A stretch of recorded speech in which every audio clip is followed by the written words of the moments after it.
ઓમ ગણેશ હર હર મહાદેવ। 24 જુલાઈ ગુરુવાર ગુરુ પુષ્યામૃત યોગ છે।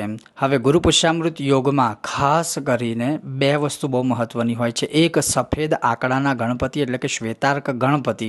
શ્વેતાર્ક ગણપતિ જો પ્રાપ્ત થઈ જાય અથવા તો એ દિવસે આપણા ઘરમાં શ્વેતાર્ક એટલે કે સફેદ આંકડાના ગણપતિને સ્થાપિત કરવામાં આવે, લાવીને મૂકવામાં આવે તો પણ મહાન ફળ આપનાર છે। બીજા નંબરમાં એ દિવસે આપણે આપણા દરેક કષ્ટોના નિવારણ માટે અવશ્ય ગણપતિ બાપાની સામે ઓમ ગંગ ગણપતયે નમઃ અથવા સંકટનાશન સ્તોત્રના યથાશક્તિ પાઠ કરવા જોઈએ। ગાય માતાના ઘીનો દીવો પ્રજ્વલિત કરી અને એ પણ શ્વેતાર્ક ગણપતિની સામે। બીજા નંબરનો પ્રયોગ છે કે એ દિવસે લક્ષ્મી પ્રાપ્તિ માટેનો ખૂબ જ સરસ મજાનો યોગ કહેવામાં આવે છે। તો શ્રી યંત્રની સામે ગાય માતાના ઘીનો દીવો પ્રજ્વલિત કરી ખાલી શ્રી સૂક્તમના યથાશક્તિ પાઠ કરો, 16 પાઠ કરો અથવા એનાથી વધારે પાઠ કરો, સાથે એક સાંપુટિક શ્રી સૂક્તમનો પાઠ કરવામાં આવે ગુરુ પુષ્ય નક્ષત્રમાં તો ધનલક્ષ્મી આદિની પ્રાપ્તિ થતી હોય છે। અને એ છે 24 જુલાઈ ગુરુવારે એટલે કે અમાસના દિવસે। ઓમ ગણેશ।